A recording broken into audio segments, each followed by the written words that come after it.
Hello everyone, welcome to my YouTube channel. Friends, today we discuss about most important question and answer based on surveying.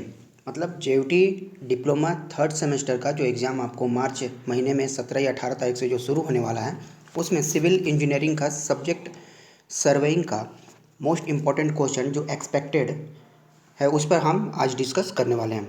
ठीक है, ये question ज़्यादा तो हमने इसमें नहीं रखा है, जो इम्पोर्टेंट है उसी के बारे में आज डिस्कस करेंगे। तो 6 क्वेश्चन न्यूमेरिकल से है, 12 क्वेश्चन आपको लॉन्ग टाइप से है और 6 क्वेश्चन जो है आपको right A short notes on से है। ठीक है, देखिए ये सिलेक्टेड क्वेश्चन है मेरे द्वारा गेस किया गया है। ज़्यादा चांस है आपको कि यहीं से क्वेश्चन रहेगा, इससे बाहर आपको कुछ नहीं पूछा जाएगा सर्वेइंग में। जैसा हमारा अपना एक्सपीरियंस है, टीचिंग लाइन का 6 साल का टीचिंग एक्सपीरियंस है, तो उसमें आपको यही क्वेश्चन रहेंगे, इसके आगे आपको कुछ नहीं पूछा जाएगा। हाँ, लेकिन जो आपको क्वेश्चन हम यहाँ पर बता रहे हैं इसमें से आप इतना ज़रूर करके जाएं, इसमें से कुछ भी मिस नहीं करें। ठीक है, इसमें से अगर आप कुछ भी छोड़ते हैं तो आप मतलब क्वेश्चन आपका अटेम्प्ट नहीं होगा आपके फाइनल एग्जाम में। ठीक है, तो स्टार्ट करते हैं आज का क्लास। और क्लास स्टार्ट करने से पहले अगर आप चैनल पर नए हैं तो चैनल को जरूर सब्सक्राइब कर लें, क्योंकि और भी सब्जेक्ट के हम क्वेश्चन जो है मोस्ट एक्सपेक्टेड क्वेश्चन हम बनाने वाले हैं। ठीक है, तो देखिए पहला क्वेश्चन जो है आपको राइट ए शॉर्ट नोट्स है।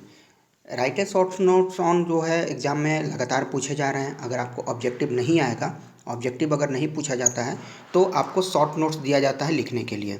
ठीक है, उस शॉर्ट नोट्स आपको छोटे छोटे डिफिनीशंस होते हैं जो आपके सब्जेक्ट से रिलेटेड होते हैं। पहला यूनिट देखिए, 6 क्वेश्चन है, 6 यूनिट को हमने कवर किया हुआ है। पहला यूनिट से आपको जो पूछा जाएगा शॉर्ट नोट्स में वो है survey line, base line, check line, tie line, well and ill condition triangle और ऑफसेट के बारे में। ठीक है, एक एक करके डिस्कस करते हैं इसके बारे में है क्या।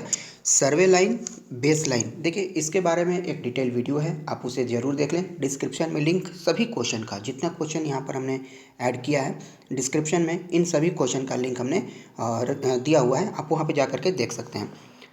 चेक लाइन क्या होता है, बेस लाइन क्या होता है, जो स्टेशन जिस स्टेशन को हम बनाए हुए होते हैं इसके चारों कॉर्नर पर मेन स्टेशन होते हैं। ठीक है, और दो मेन स्टेशन के बीच की जो दूरी होती है इसके बीच को हम लोग मेन लाइन कहते हैं, चाहे इसको सर्वे लाइन के नाम से जाना जाता है, चाहे चेन लाइन के नाम से जाना जाता है। मेन स्टेशन वह स्टेशन होता है जिसका कोऑर्डिनेट, जिसका हमें आरएल, जिसका हमें कंट्रोल पॉइंट कहा जाता है इसको, कि जिसका हमें सब कुछ पता होता है। नहीं पता होता तो पहले इसको हम आइडेंटिफाई करते हैं, उसके बाद उस जगह को मेन स्टेशन बनाते हैं और इसके रिस्पेक्ट में हम दूसरे सब स्टेशन भी बनाते हैं। तो ये स्टेशन वाला जो पार्ट है, अगर आप नहीं जानते हैं टाई लाइन, चेक लाइन, तो इसके बारे में आपको वीडियो देख लें, आपको क्लियर हो जाएगा। डिस्क्रिप्शन में लिंक हमने ऐड कर दिया हुआ है। दूसरा है वेल कंडीशन और ill condition triangle. Well condition triangle का मतलब है कि वह ट्रायंगल जिसका कोई भी एंगल, देखिए जैसे ट्रायंगल आप जानते हैं कि तीनों कोणों का योग, इसका जो है अंतः तीनों कोणों का योग 180 डिग्री के बराबर होता है। तो वेल कंडीशन ट्रायंगल उसको कहेंगे जिसका कोई भी एक एंगल, कोई भी ऐसा एंगल 30 डिग्री से कम नहीं हो और 120 से ज़्यादा नहीं हो। ऐसा ट्रायंगल अगर मिलता है तो उस ट्रायंगल को कहा जाता है वेल कंडीशन। और अगर कोई ट्रायंगल के कोई भी एक एंगल, जैसे कोई एंगल 25 डिग्री का है, कोई है आपका 35 डिग्री का और कोई है 90 डिग्री का, मतलब तीनों मिला करके 180 जरूर होगा, लेकिन कोई एक एंगल जो है ये 30 से कम हो जाए तो इसको कहेंगे इल कंडीशन ट्रायंगल। ठीक है, तो ये आपको डिफरेंस इसमें क्लियर हुआ होगा। नेक्स्ट है ऑफसेट। ऑफसेट होता क्या है और इसके टाइप्स कौन कौन से हैं, इसके बारे में भी डिटेल वीडियो है, हमारा डिस्क्रिप्शन में लिंक है, देख लें। यहाँ पर डिस्कस करेंगे तो वीडियो बहुत लंबी हो जाएगी। ठीक है, नेक्स्ट चलते हैं।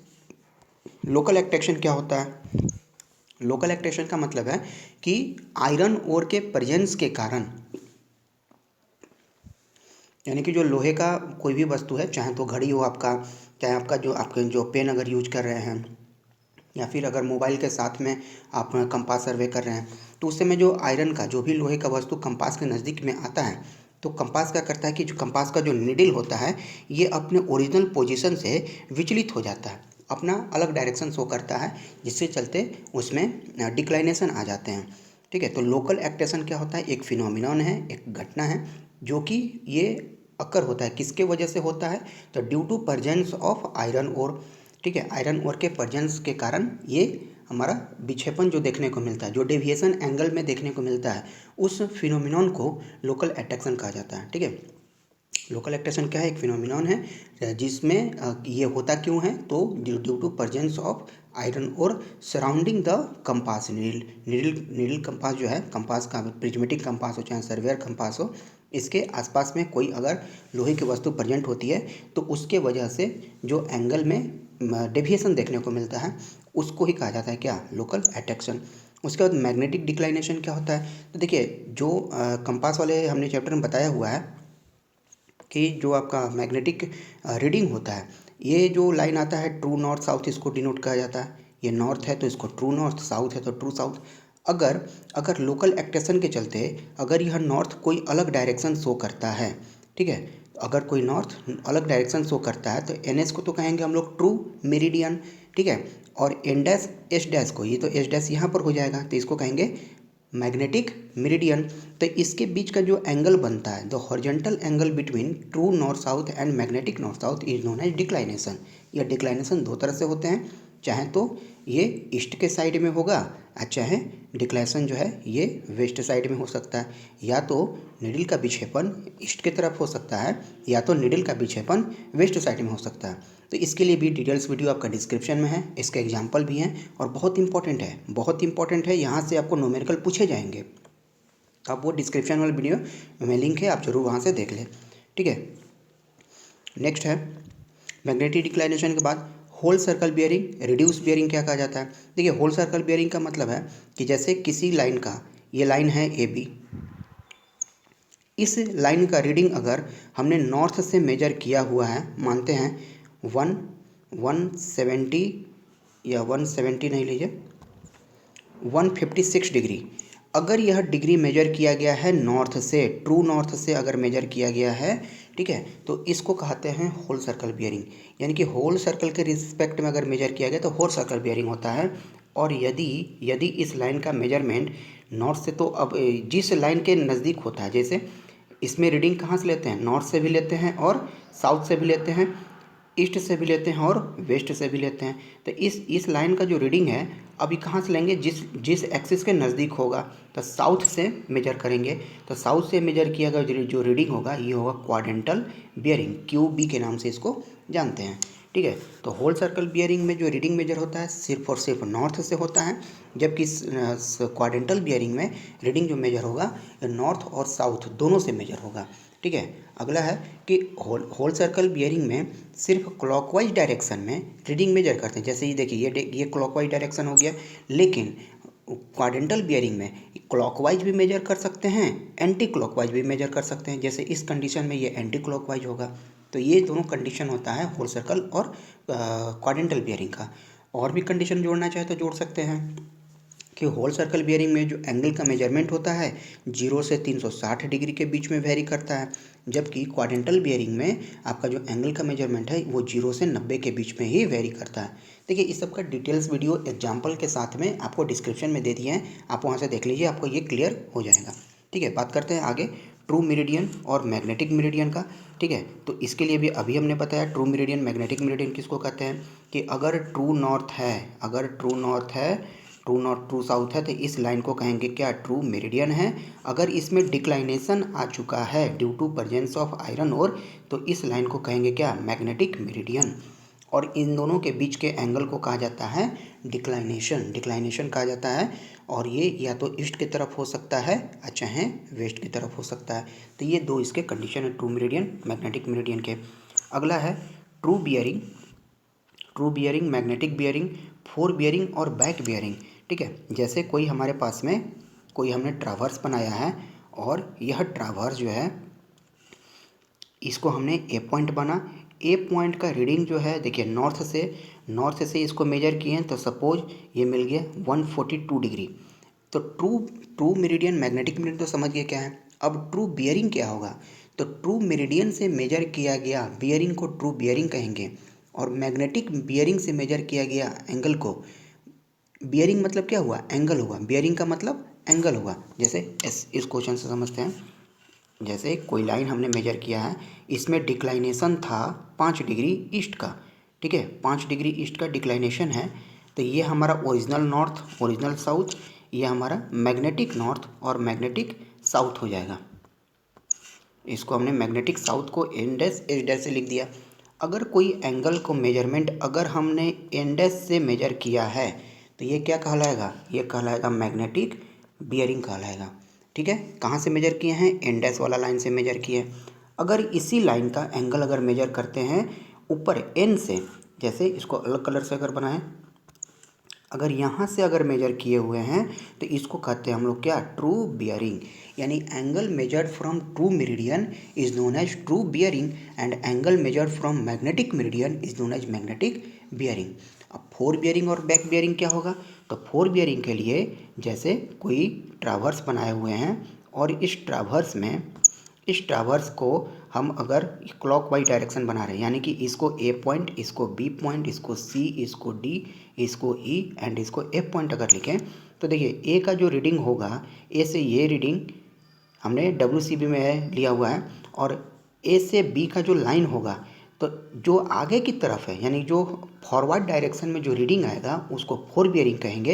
यानी फोर बियरिंग अगर बोलें इस पार्टिकुलर लाइन में तो एंगल का किसका होगा, AB का।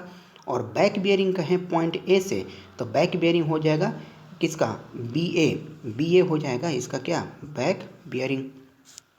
फोर बियरिंग होगा ए से बी और बी से अगर ए पर रीडिंग लेते हैं तो कहलाएगा बैक बियरिंग। लेकिन आपको ध्यान ये रखना होगा कि क्लॉकवाइज डायरेक्शन में ट्रावर्स है तब, अगर यही एंटी क्लॉकवाइज होता ट्रावर्स तो बी से ए की तरफ फोर बियरिंग हो जाता और बी से सी हो जाता हमारा क्या, बैक बियरिंग। ठीक है, सिंपल सा है कि अगर फॉरवर्ड डायरेक्शन में जो एंगल मेजर किए हैं तो हो जाएगा फोर बियरिंग, अगर बैकवर्ड डायरेक्शन में एंगल मेजर किए हैं तो वो हो जाएगा आपका बैक बियरिंग। तो उम्मीद है आपको इतनी चीज़ें क्लियर हुई होंगी। इसके लिए डिटेल्स वीडियो है, डिस्क्रिप्शन में लिंक है, आप उसे ज़रूर देख लें, आपको टोटल चीज़ें क्लियर हो जाएंगी। यूनिट 3 से अगर बात करते हैं इंपॉर्टेंट का, तो प्रिज्मेटिक कंपास और सर्वेयर कंपास बहुत इंपॉर्टेंट है। इसके बीच का डिफरेंस पूछा जा सकता है या फिर आपको सिर्फ और सिर्फ बोल सकता है कि पार्ट्स का नाम क्या होता है वो डायग्राम के साथ में बनाने के लिए। तो प्रिज्मेटिक कंपास और सर्वेयर कंपास इन दोनों के पार्ट्स के नाम आप देख लें, उसका डायग्राम देख लें। ये क्वेश्चन मोस्ट इंपॉर्टेंट है, मतलब यहाँ से जितने भी क्वेश्चन हैं इसमें से आप कोई भी नहीं छोड़े, टोटल क्वेश्चन का आप नोट्स बना लें और यहाँ से आपको 100% क्वेश्चन यहाँ से देखने को मिलेंगे। मैं ये नहीं कहता हूँ कि सारे के सारे क्वेश्चन आएंगे, लेकिन इसमें से आपको कुछ भी दे सकता है। ठीक है, और इसको अगर छोड़ के जाते हैं तो बहुत प्रॉब्लम हो जाएगा, आपको फिर से एक बेसिक जो मार्क्स होते हैं पास होने के लिए वो लाना भी मुश्किल हो सकता है। ठीक है, तो इसको आप ज़रूर कर लें। ठीक है, और उसके बाद न्यूमेरिकल पोर्शन भी कर लेते हैं तो आप इजीली पास कर सकते हैं।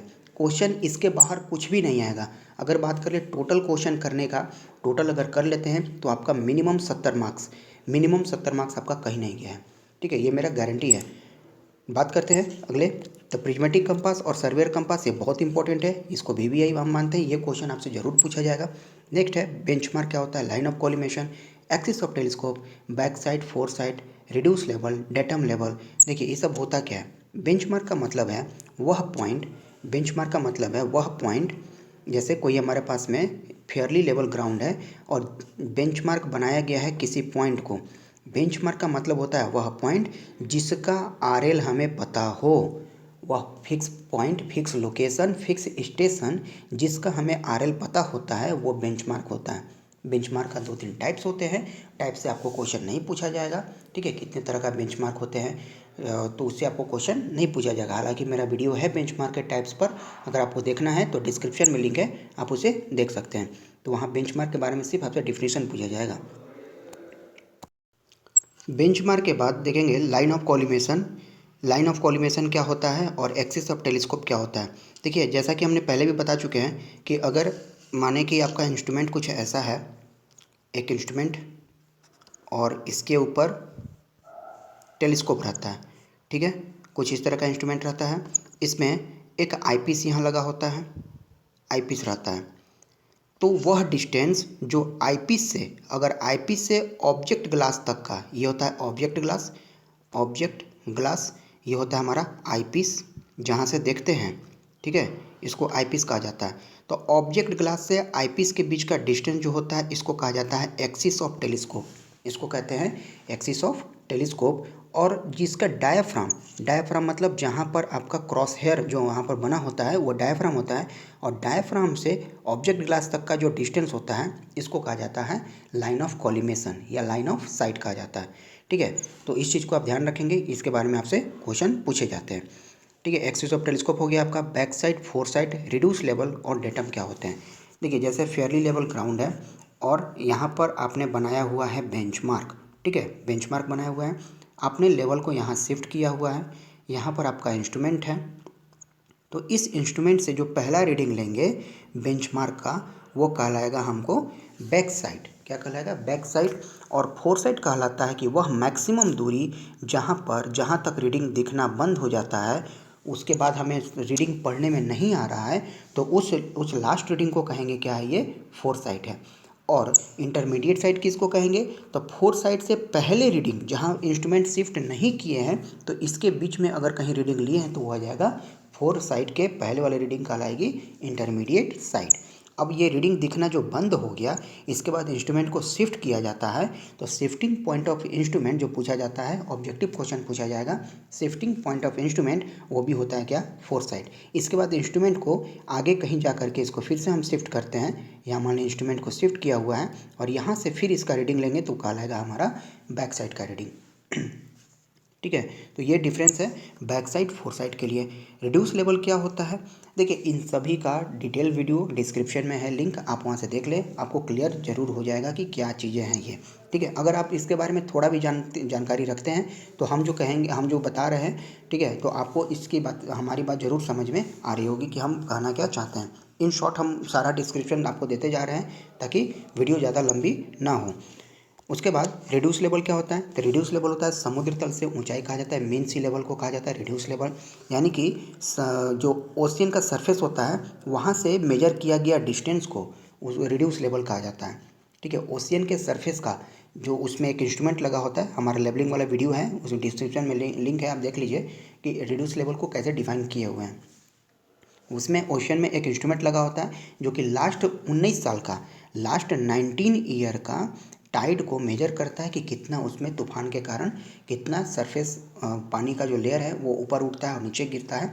उसका लास्ट 19 साल का एवरेज जो लेते हैं वहीं से MSL को कैलकुलेट करना शुरू करते हैं, वहाँ पे 0 MSL लिया जाता है। उसके बाद उसके रिस्पेक्ट में जिसका जितना हाइट है उतना उसका हम लोग RL मेंशन करते हैं। जैसे किसी पार्टिकुलर एरिया का RL अगर 300 मीटर का है, समुद्र तल से ऊंचाई, जैसे प्लेटफॉर्म पे लिखा रहता है समुद्र तल से ऊंचाई 200 मीटर 250 मीटर, तो मतलब वो समुद्र के पानी के वाले लेवल से, समुद्र के पानी वाले लेवल से 300 मीटर ऊंचा पर है। ठीक है, इसका मतलब ये हुआ, तो मीन सी लेवल या फिर RL वही होता है। नेक्स्ट है डेटम। डेटम वह पॉइंट होता है जहाँ से जिसके रिस्पेक्ट में हम लोग वैल्यू मेजर करना शुरू करते हैं, वो कहलाता है इसका डेटम पॉइंट। उम्मीद है आपको इतनी चीज़ें क्लियर हुई होंगी। नेक्स्ट है contour interval, contour gradient, horizontal equivalent. Most important है, इसको जितना टिक लगा ले कम है। ये क्वेश्चन आपको 110% आने वाला है। जैसे एक हमने कहा प्रिज्मेटिक कंपास के बारे में, ये 110% आप मान के चलिए कि क्वेश्चन आपसे पूछा जाने वाला है। इन तीनों का कंटूर इंटरवल वाले क्वेश्चन आपसे ज़रूर पूछे जाने वाले हैं। ठीक है, तो इन सभी क्वेश्चन को आप अपने लेवल से ज़रूर इसका डिफिनेशन देख लें, कंटूर इंटरवल, कंटूर ग्रेडियंट और हॉरिजॉन्टल इक्विवेलेंट क्या है। अगर आपको नहीं पता इसके बारे में, डिस्क्रिप्शन में लिंक है, आप वहाँ से ज़रूर देख लें कि कंटूर इंटरवल ये होता क्या है, कंटूर ग्रेडियंट क्या होता है। कंटूर कहा जाता है कि सर्कुलर बनाया हुआ मैप को कंटूर मैप कहते हैं। इन दो कंजिक्यूटिव कंटूर के बीच के डिस्टेंस को कंटूर इंटरवल कहते हैं। इसके बीच के वर्टिकल डिस्टेंस को कंटूर ग्रेडियंट कहेंगे और हॉरिजॉन्टल डिस्टेंस आता है हॉरिजॉन्टल इक्विवेलेंट कहा जाता है। ठीक है, एक एक लाइन में हमने आपको यहाँ पर डिस्क्राइब किया हुआ है। इसका डिफिनीशन जो है आप अपने लेवल से देख लें, नहीं तो डिस्क्रिप्शन में लिंक है, आप वहाँ से ज़रूर इसको देख लें। नेक्स्ट है टोटल स्टेशन, मोस्ट इंपॉर्टेंट है। ये टोटल स्टेशन मोस्ट इंपॉर्टेंट है, आप 100% मान के चलिए, ये भी आपसे पूछा जा रहा है। ये क्वेश्चन आपको परफेक्टली आ रहा है, टोटल स्टेशन है क्या, इसके बारे में भी आप ज़रूर देख लें। टोटल स्टेशन किस काम में आता है, इसके पार्ट्स कौन कौन से हैं और इसका यूज क्या है, कैसे इसका यूज करते हैं। एक शॉर्ट ब्रीफ डिस्क्रिप्शन, बहुत पूछेगा आपसे टोटल स्टेशन ना, बहुत अगर पूछता है तो मानते हैं 4 नंबर में, और 4 नहीं तो बहुत जाएगा, 4 नंबर से हमको नहीं लगता ज़्यादा ये पूछना चाहिए, 4 नंबर बहुत जाएगा तो 8 नंबर, इससे ज़्यादा का नहीं पूछेगा। 8 नंबर पूछे तो बहुत कुछ लिखना पड़ जाएगा टोटल स्टेशन के बारे में। और बॉडी चिरूल जो होता है ये थियोडोलाइट में जो आपका ट्रावर्स बनाएंगे उसमें एरर आते हैं। ठीक है, क्लोजिंग एरर आते हैं, क्लोजिंग एरर को ओवरकम करने के लिए दो रूल होते हैं, एक बॉडीज रूल होता है, बॉडीज रूल, और दूसरा होता है ट्रांजिट रूल। ठीक है, ये डिपेंड करता है कि एरर है किस में, लीनियर मेजरमेंट में है कि आपका एंगुलर मेजरमेंट में है। तो उसके लिए ये बॉडीज रूल आपका डिफाइन किया जाता है।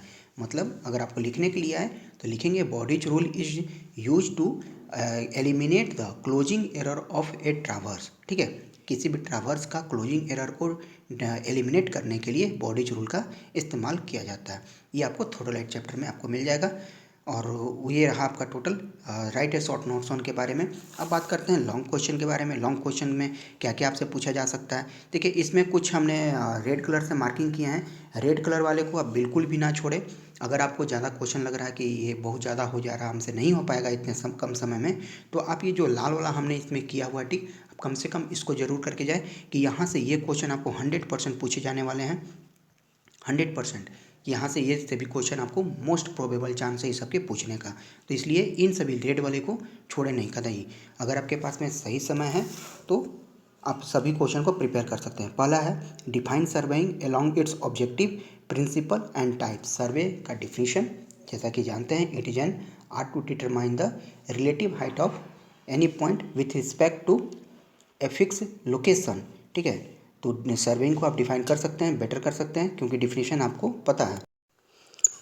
या फिर कह सकते हैं कि it is an art to determine the relative position of any point with respect to fix reference point by means of measuring its direct और indirect means of distance, direction, elevation. उस तरह से सर्वेइंग को define कर सकते हैं। इसके definition के लिए हमने वीडियो इंक्लूड किया हुआ है, लिंक है डिस्क्रिप्शन में, आप देख लीजिए। उसका ऑब्जेक्टिव कि ऑब्जेक्टिव क्या है, उसके प्रिंसिपल क्या हैं, और लेवलिंग के कितने टाइप्स हैं, सॉरी सर्वेइंग के कितने टाइप्स होते हैं। तो टोपोग्राफिक होता है, आपका चेन सर्वेइंग होता है, ठीक है, कंपास सर्वे होता है, माइनिंग सर्वे होता है, मिलिट्री होता है, बहुत तरह के सर्वेइंग है। डिपेंडिंग अपॉन क्राइटेरिया बहुत तरह के सर्वे आपको मिलते हैं। तो उस सब आप वीडियो इसमें देख लेंगे, इंपॉर्टेंट है, पूछा जा सकता है आपसे। List the name of various instrument use in linear measurement, explain in detail. उन सभी इंस्ट्रूमेंट का आपको नाम लिखना है जो लीनियर मेजरमेंट में यूज होते हैं, जैसे चेन, जैसे टेप। ठीक है, उसके बाद आपका क्रॉस टाप भी आपका परपेंडिकुलर डिस्टेंस मेजर करने के लिए होता है। तो चेन और टेप का आपका टोटल टाइप्स लिखना होगा, किस में कौन सा यूज करते हैं उसके बारे में आपको लिखना पड़ेगा। ठीक है, एक दो एग्जांपल दे करके इस क्वेश्चन को कंप्लीट करना होगा। अगर ये आता है चेन, अगर बना चेन के बारे में अगर लिख रहे हैं तो चेन का डायग्राम भी आप ज़रूर बना दें वहाँ पर। ठीक है, ताकि आपको सपोर्ट मिलेगा पेज को फिल करने में। अगला क्वेश्चन है right about the type of chain and tape. देखिए, ये क्वेश्चन यहाँ से भी आपको ले सकते हैं। चेन और टेप के बारे में आपको लिखना है कि कितने तरह के चेन होते हैं, कितने तरह के टेप होते हैं और उनका क्या यूज होता है। Describe how will measure the distance between two station by fairly level ground. देखिए, इसका मतलब है, ये आपसे पूछा जा रहा है रेंजिंग के बारे में। फेयरली लेवल ग्राउंड पे दो पॉइंट के बीच के डिस्टेंस को कैसे मेजर करते हैं। तो रेंजिंग के थ्रू रेंजिंग करेंगे पहले, रेंजिंग के बाद उन दोनों के बीच का डिस्टेंस हम लोग मेजर कर सकते हैं। तो आपको डायरेक्ट रेंजिंग के बारे में यहाँ पूछा है, हो सकता है इनडायरेक्ट के बारे में भी पूछ लिया जाए। तो रेंजिंग दो तरह के होते हैं, डायरेक्ट और इनडायरेक्ट रेंजिंग। तो इसके बारे में आप देख लें क्या होता है। नेक्स्ट है temporary adjustment of prismatic compass और सर्वेयर कंपास। देखिए, बहुत इंपॉर्टेंट है ये टेम्प्रोरी एडजस्टमेंट जो होता है ना। 3 क्वेश्चन इसके आते हैं। पहला क्वेश्चन कंपास का, दूसरा क्वेश्चन कर सकता है डंपी लेवल को टेम्प्रोरी एडजस्टमेंट, और तीसरा यह कह सकता है कि आप थियोडोलाइट का टेम्प्रोरी एडजस्टमेंट बताइए क्या होता है। ठीक है, तो डंपी लेवल और थियोडोलाइट दोनों का टेम्प्रोरी एडजस्टमेंट का पॉइंट सेम ही है, सेंटरिंग, लेवलिंग एंड फोकसिंग। ठीक है, लेकिन कंपास के केस में टेम्प्रोरी एडजस्टमेंट अलग होता है। क्या क्या होता है टेम्प्रोरी एडजस्टमेंट में इसमें कंपास के केस में। कंपास के केस में सबसे पहले होता है रिंग एंड बॉल या फिर बॉल एंड सॉकेट अरेंजमेंट। ठीक है, यानी कि सबसे पहले ट्राइपॉड स्टैंड में, जब कंपास का जो ट्राइपॉड स्टैंड होता है, इस ट्राइपॉड स्टैंड पर ऊपर एक सर्कुलर बॉल टाइप का लगा होता है जिसमें कंपास को अटैच करते हैं। वो फिक्स करना होता है कि ये कहीं रोटेट तो नहीं ना कर रहा है, ये अपने पोजीशन से लूज तो नहीं ना है। अगर लूज होगा तो कंपास टाइटली इसमें फिक्स नहीं होगा। तो सबसे पहला वो करते हैं। उसके बाद या तो उस नाम को लिख सकते हैं fixing the compass to the tripod. ठीक है, या तो लिख सकते हैं कि ring and ball socket arrangement. वो लिख सकते हैं। दूसरा है सेंटरिंग, जब कंपास को फिक्स कर दिए तो उसके बाद इसका सेंटरिंग करेंगे। सेंटरिंग करने के बाद कंपास का लेवलिंग करेंगे कि कंपास एक लेवल में है कि नहीं है। कैसे लेवलिंग करते हैं, तो कंपास के ऊपर बिना ग्रिप वाला कोई पेन रखते हैं और पेन देखेंगे कि वो रोल ना करे, वो बीच में स्टेबल रहे पेन। तो ठीक है, तो पेन के हेल्प से उसको हम लोग लेवलिंग कर लेते हैं। और उसके बाद क्या है, चौथा पॉइंट इसका साइटिंग द ऑब्जेक्ट। उसके बाद ऑब्जेक्ट को देखना है, उसके बाद रीडिंग को मेजर करना होता है। तो ये चीज़ें होती है टेम्प्रोरी एडजस्टमेंट ऑफ प्रिज्मेटिक और सर्वेयर कंपास के लिए। अगला है डिफाइन लेवलिंग, इट्स यूज और purpose along with its type of levelling. Levelling क्या होता है, it is an art to determine the relative height of any object with respect to a fix reference point और location. लेवलिंग का मतलब है कि आपको रिलेटिव हाइट फाइंड करना होता है, जबकि सर्वेइंग में डिस्टेंस, डायरेक्शन और एलिवेशन, जो एलिवेशन वर्ड है वो लेवलिंग में ही आता है। डिस्टेंस जो हो गया कंपास में, सॉरी डिस्टेंस आता है चेन में, डायरेक्शन हो गया कंपास का और एलिवेशन होता है लेवलिंग। तो लेवलिंग को डिफाइन कर सकते हैं इस तरह से। उसका क्या यूज है, लेवलिंग का यूज होता है रिलेटिव हाइट फाइंड करना। उसका पर्पस क्या होता है, मैप बनाने में। और along with type of levelling, levelling के कितने टाइप होते हैं, तो 4 टाइप के बारे में आप डिस्कस कीजिए, बहुत है। पहला टाइप लिखें सिंपल लेवलिंग। ठीक है, अगर लेवलिंग सिर्फ 2 पॉइंट के बीच हो रहा है तो सिंपल लेवलिंग कहेंगे। आप हमारे साथ साथ नोट्स बनाते चलें। देखिए ये सब पॉइंट हमने कहीं पर मेंशन नहीं किया हुआ है। तो लेवलिंग का टाइप्स अगर पूछा तो पहले आप लिखें सिंपल लेवलिंग। ठीक है, दूसरा टाइप इसका, सेकेंड टाइप डिफरेंशियल लेवलिंग। तीसरा जो टाइप आप लिखें ये होता है फ्लाई लेवलिंग। ठीक है, और चौथा जो टाइप होगा, ये चौथा टाइप आपका प्रोफाइल लेवलिंग का होगा। प्रोफाइल लेवलिंग का होगा। ठीक है, ये टोटल 4 टाइप है। 4 टाइप के लेवलिंग आप लिखें वहाँ पर। 4 टाइप्स काफ़ी है, होता तो चेक लेवलिंग भी है, रेसिप्रोकल भी है। तो ये 4 टाइप का आप लिखें तो ये सफिशिएंट है।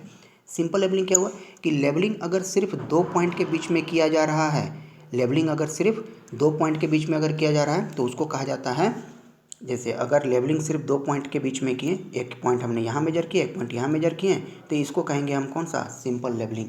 अगर 2 से ज़्यादा पॉइंट के बीच में अगर डिफरेंस क्रिएट करने के लिए लेवलिंग किया जा रहा है तो उसको कहेंगे हम लोग डिफरेंशियल लेवलिंग, जो कि फेयरली लेवल ग्राउंड पे होता है। ठीक है, उसके बाद है आपका फ्लाई लेवलिंग। तो अगर आपको स्लोप में, जैसे स्लोप में है और यहाँ पर आपको लेवलिंग करना है डिफरेंट स्टेज पे एक ही डायरेक्शन में, इसको फ्लाई लेवलिंग कहा जाता है, उड़ते हुए लेवलिंग करना। ठीक है, एक ही डायरेक्शन में, सिर्फ या तो अपवर्ड डायरेक्शन में या तो सिर्फ डाउनवर्ड डायरेक्शन में, ये हो गया फ्लाई लेवलिंग का। और प्रोफाइल लेवलिंग हो गया कि ऐसा अगर आपके पास में सरफेस है अनडुलेटेड लैंड से इस तरह से कुछ, और इधर सब जगह आपको लेवलिंग करना है, तो ये कहलाएगा आपका प्रोफाइल लेवलिंग। ठीक है, तो लेवलिंग का ये 4 टाइप्स है। उम्मीद है आपको इतना चीज़ें क्लियर हुई होंगी। अगला क्वेश्चन है temporary adjustment of auto level और डंपी लेवल। ऑटो लेवल या डंपी लेवल का टेम्प्रोरी एडजस्टमेंट क्या होता है, तो 3 स्टेप जैसा कि पहले भी डिस्कस किए। सबसे पहले होता है सेंटरिंग, ठीक है, दूसरा होता है आपका लेवलिंग, और तीसरा होता है फोकसिंग द आईपीस या फिर ऑब्जेक्ट को फोकस करना। तो ये 3 स्टेज होते हैं। तीनों के बारे में आप अपने लैंग्वेज में सेंटरिंग में क्या प्रोसीजर करते हैं, लेवलिंग में क्या प्रोसीजर करते हैं, आप इस तरह से लिख करके पेज को फिल कर सकते हैं। मिनिमम 8 नंबर का क्वेश्चन आपसे पूछा जाएगा। ठीक है, नेक्स्ट है explain the characteristics of contour line. ठीक है, with NEET sketch. Contour line का कैरेक्टरिस्टिक्स ये मोस्ट इंपॉर्टेंट है। कंटूर लाइन का कैरेक्टरिस्टिक्स 100% मैं गारंटी देता हूँ आपसे क्वेश्चन पूछने की पूरी संभावना है। ठीक है, कंटूर लाइन का कैरेक्टरिस्टिक्स 5 से 6 कैरेक्टरिस्टिक्स होते हैं, उसके बारे में लिखना है कि 2 कंटूर लाइन आपस में कभी मैच नहीं करते हैं। ठीक है, अगर कंटूर लाइन पास पास में है तो ये इंडिकेट करता है कि एक स्टीप स्लोप का है, अगर कंटूर लाइन दूर दूर है तो ये इंडिकेट करता है कि एक फ्लैट ग्राउंड का है। ठीक है, अगर कंटूर लाइन में हायर वैल्यू इनवर्ड है तो ये एक हिल को शो करता है, अगर कंटूर लाइन में हायर वैल्यू डाउनवर्ड है तो ये एक डिप्रेशन को शो करता है। ये सब इसके क्या है, कैरेक्टरिस्टिक्स में आते हैं, और यही आपसे कैरेक्टरिस्टिक पूछा जाएगा। आपको डायग्राम बना करके दिखाना है। कंटूर लाइन का आपको भी डिस्क्रिप्शन में लिंक है, वहाँ से भी आप जा करके देख सकते हैं कि डिटेल्स में होता क्या है ये चीज़ें। ठीक है, अगला बात करते हैं describe the importance of contour map use in surveying. Survey में कंटूर मैप का क्या इंपॉर्टेंस है। मैप देख के हमें यह पता चल जाता है कि कहाँ पर पहाड़ है, कहाँ पर गड्ढा है, या फिर फेयरली लेवल ग्राउंड कहाँ पर है और कौन सा स्टीप स्लोप का है। तो ये सब चीज़ें हमें मैप से पता चल जाता है। डिटेल्स के लिए आप कोई भी बुक से NN बसक हो चाहे BC पुरमिया, उसमें इसके डिटेल्स में आप देख सकते हैं कि इसके बारे में क्या डिटेल्स है। ठीक है, ये बहुत इंपॉर्टेंट है। याद देखिए, दोनों क्वेश्चन नहीं पूछेगा, इन दोनों में से कोई एक पूछेगा। कंटूर है, यही दो क्वेश्चन है और दोनों में से एक पूछेगा ही पूछेगा, 100% पूछेगा। उसके बाद है टेम्प्रोरी एडजस्टमेंट ऑफ ट्रांजिट थोडोलाइट। थोडोलाइट जो है, सॉरी, थोडोलाइट जो होते हैं ये दो तरह के होते हैं। पहला ट्रांजिट होता है और दूसरा होता है नॉन ट्रांजिट। ट्रांजिट थोडोलाइट उसको कहते हैं जिसमें जो एक्सिस होते हैं, यानी थोडोलाइट का जो टेलीस्कोप है वो टेलीस्कोप अगर 180 डिग्री से घूम जाता है उसको ट्रांजिट कहा जाता है। अगर जिसमें नहीं घूमता है वो नॉन ट्रांजिट थोडोलाइट कहलाता है। ठीक है, तो उसके बारे में टेम्प्रोरी एडजस्टमेंट, वहाँ भी 3 प्रोसीजर, पहला सेंटरिंग, फिर लेवलिंग और फिर फोकसिंग। ठीक है, सेंटरिंग, लेवलिंग और फोकसिंग ये टेम्प्रोरी है, परमानेंट नहीं बता रहे हैं। परमानेंट एडजस्टमेंट अलग होते हैं थोडोलाइट के केस में खास करके। ठीक है, और ये जो अपनी बताया हमने ये टेम्प्रोरी एडजस्टमेंट है। अगला है what is the principle of plane table survey. Plane table survey से देखिए 2 क्वेश्चन बनते हैं, दोनों क्वेश्चन हमने ऐड किया है। इन दो में से एक क्वेश्चन 100% पूछेगा। हमने डिस्कस किया हुआ है, हमने जो गेस किया हुआ है वो गेस किया हुआ है प्रिंसिपल क्या होता है प्लेन टेबल का। प्लेन टेबल सर्वे का जो प्रिंसिपल है ना वो होता है पैरेललिज्म। पैरेललिज्म पर ये काम करता है, इसका प्रिंसिपल होता है। इसके कितने टाइप के इंस्ट्रूमेंट यूज होते हैं प्लेन टेबल में उसके बारे में आप देख लीजिए कि कौन कौन टाइप्स के इंस्ट्रूमेंट। पहला जो आपका प्लेन टेबल का बोर्ड है उसका डायमेंशन कितना होता है, उसका थिकनेस कितना होता है, और उसमें एलिडेड यूज होते हैं, स्प्लिट लेवल यूज होते हैं, ट्रफ कंपास यूज होते हैं, यू फॉर्क यूज होता है। तो डिफरेंट इंस्ट्रूमेंट के बारे में आपको जानकारी होनी चाहिए, क्योंकि ये क्वेश्चन आपसे मोस्ट प्रोबेबल चांस है इस बार पूछा जाने वाला है। या तो दूसरा क्वेश्चन आपसे पूछेगा कि different method of plane table surveying क्या होता है, तो इसमें 4 मेथड का जिक्र होता है। ठीक है, 4 मेथड, एक नहीं, दो नहीं, 3 नहीं, पूरे 4 मेथड। पहला होता है आपका radiation method, resection method, intersection method, traversing method. Total 4 method हैं। प्लेन टेबल पर अभी हमने वीडियो नहीं बनाया है, कोशिश करते हैं 1-2 दिन में प्लेन टेबल पर वीडियो बना करके इसके मेथड पे वो भी अपलोड जल्दी ही कर देंगे। ठीक है, डिस्क्रिप्शन में लिंक आपको मिल जाएगा जब इसका वीडियो अपलोड हो जाएगा। तो क्लियर है। तो उम्मीद है आपको ये टोटल 12 क्वेश्चन जो है ये आपको समझ में आया होगा। ब्रीफ में हमने इसको डिस्क्राइब किया हुआ है। डिटेल्स के लिए डिस्क्रिप्शन में लिंक है वीडियो का, आप वहाँ से देख लें, आपको उसका डिटेल्स मालूम चल जाएगा। अगर आपको कहीं भी इसमें कुछ प्रॉब्लम अगर नज़र आता है, कोई ऐसा क्वेश्चन आपको नहीं समझ में आता है, या फिर आपको कोई और डाउट है इससे रिलेटेड, तो आप हमें मैसेज करें, आप कमेंट करें, ये बताएं, या मेरा व्हाट्सअप नंबर है, व्हाट्सअप नंबर मैं यहाँ पर लिख देता हूँ। आप हमें कभी भी कुछ भी मैसेज कर सकते हैं इसके रिगार्डिंग 10177। ठीक है, ये हमारा व्हाट्सअप नंबर है, आप हमें मैसेज कर सकते हैं अगर आपको इसका नोट्स चाहिए या फिर आपको इसके बारे में कोई भी जानकारी चाहिए कोई भी पार्टिकुलर क्वेश्चन के लिए। ठीक है, तो अब डिस्कस करते हैं इसको न्यूमेरिकल के लिए। देखिए, न्यूमेरिकल हमने यहाँ पर कोई पार्टिकुलर ऐड नहीं किया है, क्योंकि न्यूमेरिकल का डेटा जो है ना वो कोई नहीं बता सकता है कि क्या पूछा जाने वाला है। 10 किलो आम के बारे में पूछेगा कि 15 किलो आम के बारे में पूछेगा, ये कोई नहीं जानता है। पेपर सेट करने वाले को ही पता होता है, वो भी पेपर सेट करने वाले को नहीं पता होगा कि कौन सा न्यूमेरिकल हम वहाँ पर दे करके आए हैं। डाटा अलग हो सकता है। पहला जो है करेक्शन फार्मूला से क्वेश्चन 100% गारंटी के साथ कहते हैं। करेक्शन फार्मूला से एक क्वेश्चन पूछेगा। करेक्शन फार्मूला मतलब 4 तरह के correction, length correction, temperature correction, pull correction और सैग करेक्शन। ये 4 तरह के करेक्शन हैं। चारों करेक्शन में से या तो मिक्स वाला पूछ दे, ज़्यादातर चांस है मिक्स वाला ही पूछा जाता है, और इसका डिटेल वीडियो मेरे डिस्क्रिप्शन लिंक में यहाँ पर है, आप वहाँ से देख लें। 100% गारंटी है ये क्वेश्चन पूछा जाने वाला है आपसे। ठीक है, दूसरा है numerical from obstacle in चेनिंग। Obstacle से कम चांस है क्वेश्चन पूछने का, इसके लिए हमने टिक नहीं किया हुआ है। डिस्क्रिप्शन में इसका भी लिंक दिया हुआ है, आप वहाँ से जा करके देख लें, आपको ये चीज़ें क्लियर हो जाएंगी। Numerical from trapezoidal and prismoidal formula, ये भी कम इंपॉर्टेंट है, यहाँ से भी आपको क्वेश्चन रेयरली है चांस पूछा जाने के लिए। तो हम तो कहेंगे कि आप पहले करेक्शन फार्मूला का आप पहले पक्का हो जाइए कि आपसे करेक्शन से कुछ भी क्वेश्चन पूछे तो आपको जरूर आता हो बनाने के लिए। एटलीस्ट फार्मूला अप्लाई करने तो आता ही होगा, छोटा छोटा फार्मूला है सबका। ठीक है, आप वीडियो देखिए एक बार, आपको क्लियर हो जाएगा कि कैसे इसका क्वेश्चन को सॉल्व करते हैं। अगला क्वेश्चन है numerical from WCB QB local extraction and corrected bearing. Most important है, मोस्ट इंपॉर्टेंट है। यहाँ से एक क्वेश्चन आपको मिनिमम 8 मार्क्स का रहने वाला है।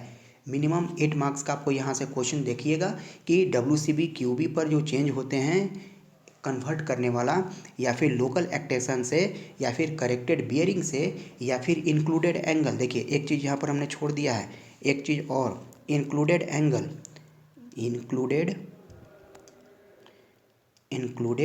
एंगल मोस्ट इंपॉर्टेंट है ये सब। इंक्लूडेड एंगल आएगा तो 16 मार्क्स, इंक्लूडेड एंगल अगर पूछता है तो 16 मार्क्स। करेक्टेड बियरिंग आता है तो मे बी 8 या 16 दे सकता है। लोकल एक्टेक्शन 8 नंबर का, क्वाड्रेंटल बियरिंग WCB 8 नंबर का। यहाँ से एक क्वेश्चन 100% मैं गारंटी देता हूँ, इस पार्ट से आपको 100% रहने वाला है, इस पार्ट से 100% का क्वेश्चन रहने वाला है, ठीक है। और पेपर जब आपका हो जाए तो प्लीज़ सबसे ये अनुरोध है कि आप यहाँ पर ज़रूर बताएं कि आपका कितना क्वेश्चन इसमें मैच किया है, कितना क्वेश्चन आपका सही हुआ, कितना आपको लगता है कि मार्क्स आ जाएगा इस क्वेश्चन में से जो हमने गेस किया है, कितना % क्वेश्चन आपका मैच किया है, आप ज़रूर यहाँ पर बताएं। आप बताते नहीं हैं, ठीक है, लेकिन आप ये ज़रूर बताएं कि हमें भी लगे कि हमने जो गेस किया है वो कितना ज़्यादा सही है, ठीक है। अगला क्वेश्चन है numerical from rise and fall method and height of instrument method. ये ज़रूर पूछा जाने वाला है 100%, इसको भी मान लीजिए 100% हमने जिसको कहा है वो देख लीजिए ज़रूर पूछेगा। एक क्वेश्चन इसको, एक क्वेश्चन इसको और ये तीनों, यानी कि न्यूमेरिकल में जो तीनों हमने रेड किया हुआ ना, ये ज़रूर पूछेगा, ठीक है। तो इस क्वेश्चन को इसके लिए वीडियो है, इसके लिए वीडियो है हमारे पास, इसके लिए वीडियो है, इसके लिए वीडियो है, तीनों के लिए वीडियो है। डिस्क्रिप्शन में लिंक है, उसे ज़रूर देख लें, मिस नहीं करें। नहीं तो इन तीनों मिला करके आपको सिर्फ ये 3 फार्मूला से, सिर्फ ये 3 क्वेश्चन ही आपको मिल जाएंगे मिनिमम 30 मार्क्स, मिनिमम 30 मार्क्स हम बता रहे हैं तीनों को। 16 32 तो यही हो गया, 32 नंबर तो यही दे देगा। ये दिया तो कम से कम 8 नंबर यहाँ से 32 8 40 हो जाएगा, तब मिनिमम 30 मार्क्स बोल रहे हैं यहाँ से आपको आ जाएंगे, सिर्फ इतना ही क्वेश्चन से। और लास्ट है numerical based on tacheometric formula. Tacheometric formula से 2 फार्मूला होता है, F+S और दूसरा होता है F/I का। तो यहाँ से क्वेश्चन रहने का चांस थोड़ा सा कम है क्योंकि थोडोलाइट वाला पोर्शन से है। थोडोलाइट से 2 क्वेश्चन बनते हैं, पहला टेम्पोररी एडजस्टमेंट का और पार्ट्स ऑफ थोडोलाइट का, और नहीं तो फिर आपका ये टेक्योमेट्रिक फार्मूला वाला क्वेश्चन यहाँ से बनता है। तो ये थे आज के टॉपिक जो हमने डिस्कस किए। उम्मीद है आपको ये क्लियर हुआ होगा। अगर आपको स्क्रीनशॉट लेना है तो आप स्क्रीनशॉट ले सकते हैं। अगर आपका इसका पर्टिकुलर अगर ये PDF चाहिए तो आप हमारे व्हाट्सएप नंबर पे मैसेज करें, हम आपको इसका PDF ज़रूर भेज देंगे, ठीक है। अब देखिए मैसेज करते हैं हमको टोटल सर्वे का नोट्स चाहिए, तो ये पॉसिबल कैसे है? हर यूनिट का अलग अलग नोट्स होता है और सब में कुछ ज़्यादा ही पेजेज होते हैं, उसको सेंड करने में भी ज़्यादा मतलब डेटा वगैरह चाहिए होता है, तो पूरे सब्जेक्ट का नोट्स भेजना थोड़ा सा प्रॉब्लम होता है। इसलिए जो आपको रिक्वायर्ड है उसी का नोट्स मांगे तो हम भी उसको सेंड कर देंगे। और अगर आपको इसका PDF चाहिए तो आप हमें मैसेज करें, हम आपको ज़रूर भेज देंगे, ठीक है।